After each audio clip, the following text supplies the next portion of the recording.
कोकणातील शिमगा सगळ्या चाकरमानी लोकांच्या हृदयातला हळवा कोपरा. कोकणातील माणूस कामधंद्यासाठी कितीही लांब गेलेला असला तरी होळी व गणपती या सणांना त्याचे पाय आपोआपच गावाकडे वळतात.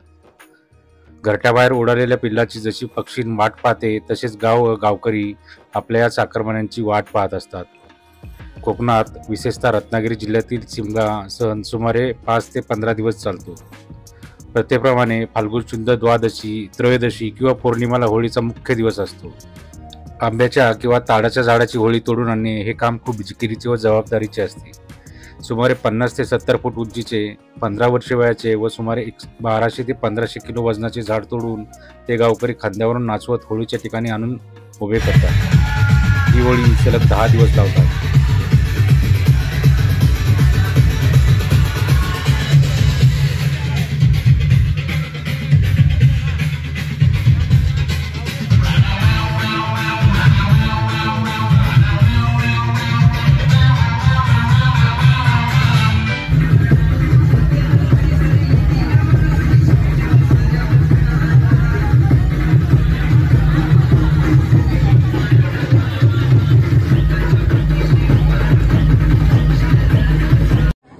दुसऱ्या दिवशी देवीचे निशाण गावातील जे मानकरी असतात त्यांच्या घरी जाते व प्रत्येक मानकरी त्या निशाणाची विधिवत पूजा करतात. गावातील लोक अगोदरच्या दिवशी देवीला नवस बोलून नारळ, ज्याला कोकणात शिरणे असे म्हणतात, ते नदी पात्रात जमिनीमध्ये पुरून लपवतात आणि जत्रेच्या दिवशी देवीची पालखी आणि निशाण नदी पात्रात फिरतात. ज्याचा नवस पूर्ण होणार असेल त्या ठिकाणी निशाण आणि पालखी खूप जड होते आणि त्या ठिकाणी त्या निशाणाच्या खाली तो लपवलेला नारळ किंवा शिरणे भेटते. असा हा सोहळा कोकणात खूपच प्रसिद्ध आहे.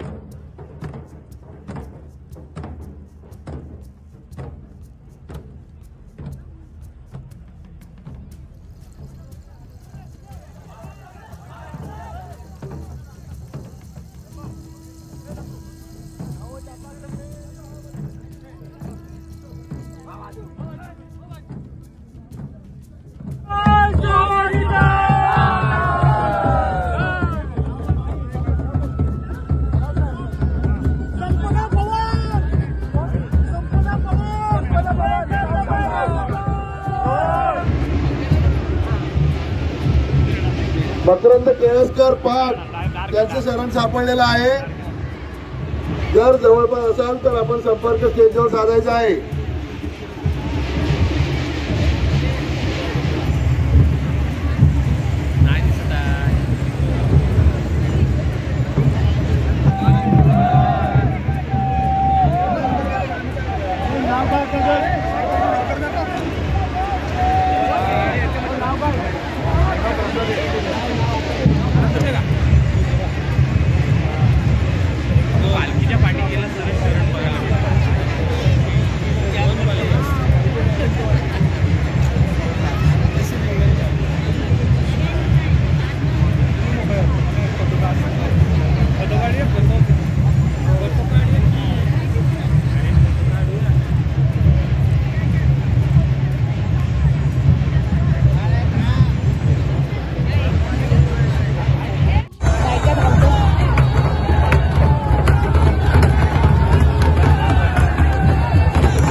चिपळूणमध्ये बहिरीचा होम लागल्यावर बहिरीची पालखी म्हणजेच काळभैरवाची पालखी संपूर्ण चिपळूण शहरात प्रत्येकाच्या दारी फिरत असते आणि हा सोहळा सलग 5 दिवस रात्र सुरू असतो.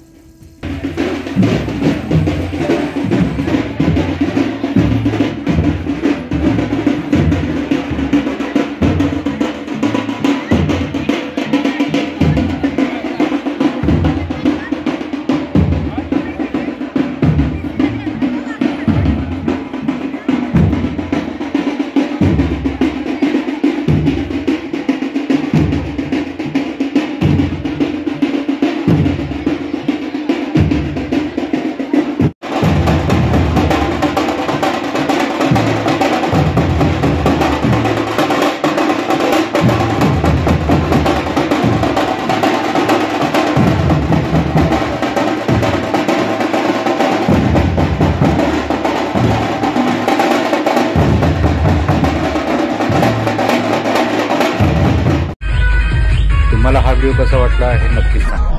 व्हिडिओ आवडला असेल तर व्हिडिओला लाईक करा, कमेंट्स करा, व्हिडिओ शेअर करा आणि तुम्ही अजूनही या चॅनलला सबस्क्राईब केलं नसेल तर चॅनलला सबस्क्राईब करा. धन्यवाद.